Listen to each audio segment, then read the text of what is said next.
রক্তের দুর্গার বিচার অবশ্যই হবে, কেন হবে না? যখন কেস সিবিআই নিয়েছে, সন্দীপ ঘোষ অ্যারেস্ট হয়েছে, মাথায় যে বড় বড় বাপ আছে, বাপদের অ্যারেস্ট করা হবে। কারণ আমরা এর আগেও দেখেছি, এই যে 9 তারিখের পর থেকে দেখলে শুধুমাত্র আর্জিকরের ঘটনা না, পরপর হাওড়া, হিঙ্গলগঞ্জ, সুন্দরবন, সাগরদ্বীপ, কত জায়গার মেয়েরা শিরোধারী হয়েছে। তার উত্তর কে দেবে? রাজ্যের মুখ্যমন্ত্রী দিক, কারণ রাজ্যের মুখ্যমন্ত্রী একজন মহিলা। তার সত্ত্বেও কেন আজকে এইরকম মহিলাদের ওপর নির্যাতন চলে যাচ্ছে, মহিলারা আজকে ধর্ষিত হচ্ছে। আর আর্জিকরের যে মেয়েটা, কারণ আমরা সকলেই জানি কিভাবে রাজ্যের মুখ্যমন্ত্রী মঞ্চ থেকে বলেছিলেন নির্যাতিতার ফাঁসি চায়। এটা আমাদের সবার কাছে মানে পরিষ্কার যে রাজ্যের মুখ্যমন্ত্রী নির্যাতিতার ফাঁসিটা এটা মুখ ফসকে বলেননি, এটা ওনার মানসিকতা, এটা উনি মন থেকে বলেছিলেন। উনি মন থেকে চায় এই বিচার যাতে না হয়। কিন্তু আমরা যারা সাধারণ মানুষ আছি, যারা বাংলার মায়েরা আছে, যারা দুর্গা বাহিনী আছে, যারা মাতৃশক্তি আছে, তারা আজকে ডাক্তার দিদির বিচারের জন্য রাস্তায় নেমেছে। এবং যে সমস্ত বড় মাতাদের সাথে অভিযুক্ত, তাদের সবাইকে টেনে বের করবে বাংলার মানুষই। কিন্তু সামনে পুজো বলে এই আন্দোলন বন্ধ হয়ে যাবে না তো, যতক্ষণ না বিচার হবে। পুজো মতো হবে, মা দুর্গাকে আসতে হবে, মা দুর্গা আসবে এবং ডাক্তার দিদির বিচারও হবে, এটাই আমরা জানি। জেলায় জেলায় উঠলো ঝড়, এই নবান্নতে উঠলো ঝড়, এই নবান্নতে উঠলো ঝড়, এই কালীঘাটে উঠলো ঝড়। সন্দীপ ঘোষকে তো ইতিমধ্যেই অ্যারেস্ট করা হয়েছে, তাহলে কি বিচার পাওয়া যাবে? মানে একটা পদক্ষেপ এগোলো। অবশ্যই বিচার পাওয়া যাবে। আমাদের সিবিআইয়ের উপরে ভরসা আছে, আমাদের রাজ্য পুলিশের উপরে ভরসা নেই। রাজ্য পুলিশ যদি পারতো যে 1 সপ্তাহ টাইম নিতে, ওর মধ্যে অনেক কিছু করতে পারতো। কিন্তু আমরা সম্পূর্ণ দেখতে পেয়েছি যে কিভাবে সেদিন রাত্রেবেলা 14 তারিখ রাত্রেবেলা প্রমাণ লোপাটার চেষ্টা করেছে। এবং তাছাড়াও সন্দীপ ঘোষের কথায় কিভাবে পরিষ্কারভাবে উঠে এসেছে, সন্দীপ ঘোষের কথায় কিভাবে হসপিটালে ঢুকে সেই সমস্ত তথ্য লোপাট করেছে। যে ওয়াশরুমে লাগোয়া যে রুম, সেই রুম ভেঙেছে, সেটা সম্পূর্ণ সন্দীপ ঘোষের কথা হয়েছে। সন্দীপ ঘোষের মাথায় কে আছে, সেই মাথাটাকে ধরার জন্য আজকে দুর্গা বাহিনী, মাতৃশক্তি এবং তাছাড়াও জেলায় জেলায় প্রত্যেকে নেমেছে। প্রত্যেক মায়ের আজকে একটাই দাবি, জাস্টিস ফর আর্জিকর। জাস্টিস কি পাওয়া যাবে? এত জাস্টিস দিতে হবে, যতক্ষণ না দেবে দুর্গা বাহিনী রাস্তাতেই থাকবে।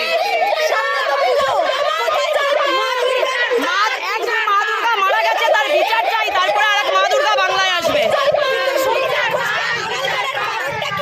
আড়াল করা ওটাই আমাদের প্রশ্ন, যে মা বোনেরা যেভাবে নির্যাতিত হচ্ছে বাংলার বুকে, কামদুনি থেকে শুরু করে নিয়ে একের পর এক নির্যাতিত হচ্ছে, তাদের বিচার কোথায়? আমরা মহিলা মুখ্যমন্ত্রী এবং মহিলা স্বাস্থ্যমন্ত্রীর কাছে জবাব চাই। নারী সুরক্ষা সুনিশ্চিত করুক সরকারের কাছে, এটাই আমাদের আবেদন। নারী সুরক্ষা সুনিশ্চিত করুক সরকারের কাছে, নারীদের সুরক্ষা দিয়ে বিচারিতা বন্ধ সরকারের কাছে। কিন্তু মুখ্যমন্ত্রী তো অপরাজিতা বিল এনেছেন, বিলে গেছেন কত তাড়াতাড়ি। উনি এই বিল বিষয়ে কিছু অ্যামেন্ডমেন্ট এখন পর্যন্ত বলেননি, উনি খালি বলেছেন এই অতদিনের মধ্যে শাস্তি পাবে। সেই শাস্তি তাও পাবে যে লোকগুলো মিটিয়ে দিচ্ছে সব জিনিস, যেভাবে আর্জি করলে গুন্ডা বাহিনী মিটিয়ে দিল, তাদেরকেও শাস্তি পাওয়ার উচিত। মুখ্যমন্ত্রীর পদত্যাগ দাবি করছে, মুখ্যমন্ত্রী পদত্যাগ চাই। আমরা স্বাস্থ্যমন্ত্রীর, স্বরাষ্ট্রমন্ত্রীর অবিলম্বে পদত্যাগ চাই। আজকে কতদিন হয়ে গেল আমার নির্যাতিতা মায়ের চোখের জল এখনো মুছলো না, দর্শকদের এখনো শাস্তি হলো না। আমরা অবিলম্বে স্বরাষ্ট্রমন্ত্রীর এবং পুলিশ মন্ত্রীর পদত্যাগ চাই। 9 তারিখ আবার সুপ্রিম কোর্টের ডেট, কি বলবে বিচার কি হবে? আমরা ওখানে পর্যন্ত, সুপ্রিম কোর্ট যদি বিচার না দেয়, সঠিক বিচার, কোনো বিল আনলে হবে না। আমাদের সঠিক বিচার চাই, দোষীদের চরম থেকে চরমতম শাস্তি চাই। যতদিন না বিচার হবে এই আন্দোলন, এই লড়াই কি লড়বে? এই আন্দোলন এইভাবে রাস্তায় অনড় থাকবে। দুর্গা বাহিনী একদম জবাব দিয়ে দিচ্ছে। শাস্তি পাচ্ছে ততক্ষণ পর্যন্ত এই লড়াই চলবে।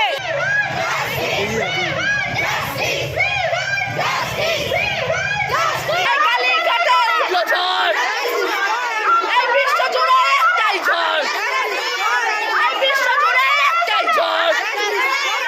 এই যে 9 তারিখ আমরা দেখলাম যে ঘটনা আর্জি করে ঘটলো, তারপরেও কিন্তু পশ্চিম বাংলা শান্ত নয়, তার কারণ একের পর এক ধর্ষণের ঘটনা ঘটেই যাচ্ছে, মানুষের ভয় চলে গেছে, কেন করছে কি বলবে? দেখুন, আমি একটা মেয়ে, আমি যা পশ্চিমবঙ্গের পরিস্থিতি বুঝতে পারছি। আরজি করের পরে হাওড়া হসপিটাল, কোচবিহার, আজকে আবার আপনার আরামবাগে, এরকম হরিপালে থামছে না, কারণ ধর্ষণকারীরা বুঝে গেছে যে শাসক দল তাদের সমর্থনে আছে, পুলিশ তাদের প্রোটেকশন দিচ্ছে, তাই জন্য মানুষ এখন ভয় পাচ্ছে না। যারা ধর্ষণকারীর যে মানসিকতা, তারা জানছে তো শাসক দল আছে, কারণ কোথাও না কোথাও এদের লিঙ্কটা ওই শাসক দলের সাথে যুক্ত থাকে, তাই এদের ভয় কেটে যাচ্ছে, ওই জন্য ভয় নেই।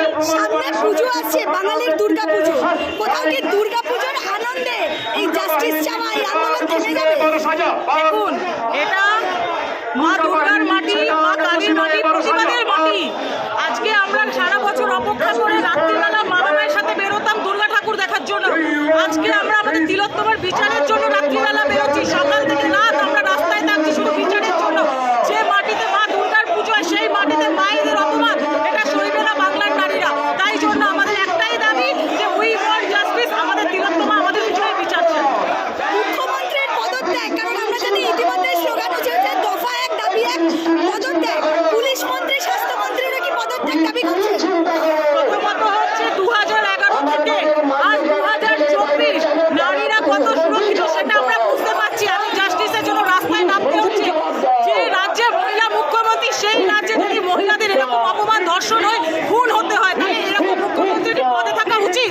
আমি তো মনে করি মমতা ব্যানার্জির নিজেকে পদত্যাগ করা উচিত, কারণ পুরো মানুষরা ওনাকে ঘৃণা করছে, তারপরে উনি কি করে পদ আঁকড়ে গদি আঁকড়ে বসে থাকতে পারেন? লজ্জা থাকলে উনি পদত্যাগ করুন। রাষ্ট্রপতি শাসনের দাবি কি উঠছে? পশ্চিমবঙ্গে যা পরিস্থিতি দিকে ভাবা তো উচিত, কিন্তু এটা আইনের ব্যাপার, এটা করা উচিত, যেটা হবে আইনগতভাবে সেটাই করবে। জাস্টিস চাই, এখন একটাই দাবি হচ্ছে বাংলার মানুষের। এই বিষয়টা হচ্ছে 5 তারিখ দেখলাম আমরা কিভাবে শুনানি পিছল, 9 তারিখের আশায় সবাই তাকিয়েছে, জাস্টিস কি পাওয়া যাবে?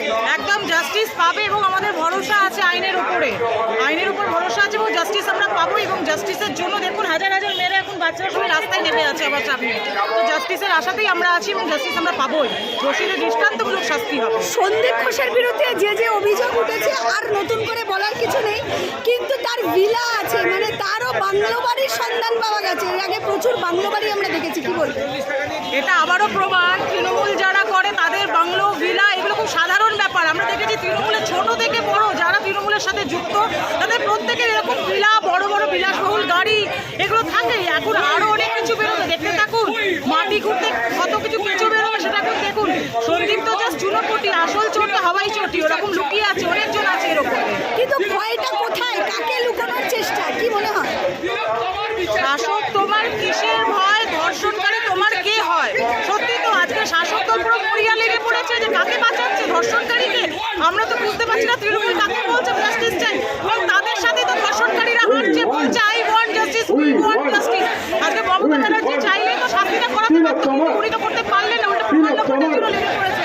তাই আমাদের ভরসাই নেই এই সরকারের উপর।